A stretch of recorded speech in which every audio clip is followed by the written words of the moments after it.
बिहार के लिए इस वक्त बहुत ही दुखद खबर है। आपको भी पता है कि सुशांत सिंह जी अब तो नहीं रहे, लेकिन इसके बावजूद भी उनके मौत के राज को पता करने के लिए सभी लोग एड़ी चोटी के बल लगा रहे हैं। आप देख रहे हैं बबुआ जी, इस वीडियो में पूरा बने रहे हैं। बहुत इंपॉर्टेंट खबर आपको मैं देने वाला हूँ।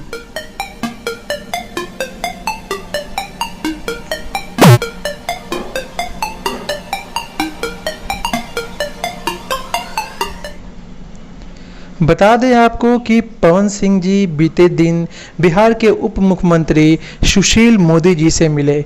जी हाँ, मिलने का कारण कुछ और भी हो सकता है, लेकिन सूत्रों की माने तो सुशांत सिंह के मौत के ऊपर चर्चा हुई। जी हाँ, इसलिए चर्चा हुई क्योंकि बिहार का लाल, बिहार का सुपरस्टार बॉलीवुड में जिस तरह से अपना नाम कमा रहा था, उसके बाद अचानक आत्महत्या का मामला जो सामने आया, सबको झकझोर के रख दिया।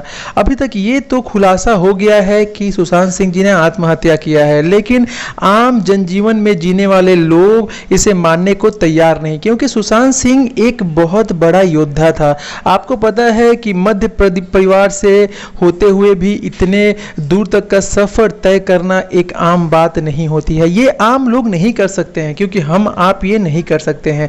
तो इससे ये पता चलता है कि ये एक योद्धा था, और ये योद्धा ऐसे कैसे अपने आप को खत्म कर सकता है। ये बस एक साजिश की बू आ रही है इसमें से, और इसीलिए भोजपुरी के बड़े बड़े दिग्गज सुपरस्टार, चाहे पवन सिंह जी हो, खेसारी लाल जी हो या मनोज तिवारी जी हो, सभी अपने एड़ी चोटी के बल लगा दिए हैं और पूरे तमाम कोशिश कर रहे हैं कि इसके ऊपर सीबीआई जांच हो। जी हाँ, पवन सिंह ने तो साफ साफ सोशल नेटवर्किंग पे ये भी कर दिया कि इसके ऊपर सीबीआई जांच होनी चाहिए। महाराष्ट्र सरकार को अपील करी कि आप इसके ऊपर सीबीआई जांच कीजिए। हालांकि जांच अभी बंद तो है नहीं, पुलिस अपनी कार्रवाई कर रही है, जिसको दरकार पड़ रहा है उससे बुला के पूछताछ कर रही है। तो हम भी चाहते हैं कि सुशांत सिंह के जो भी ये राज है और राज का पर्दा उठे। उम्मीद करते हैं ये खबर आपको अच्छा लगा होगा। अच्छा लगे तो बबुआ जी से जुड़ जाए। तब तक के लिए जय हिंद, वंदे मातरम।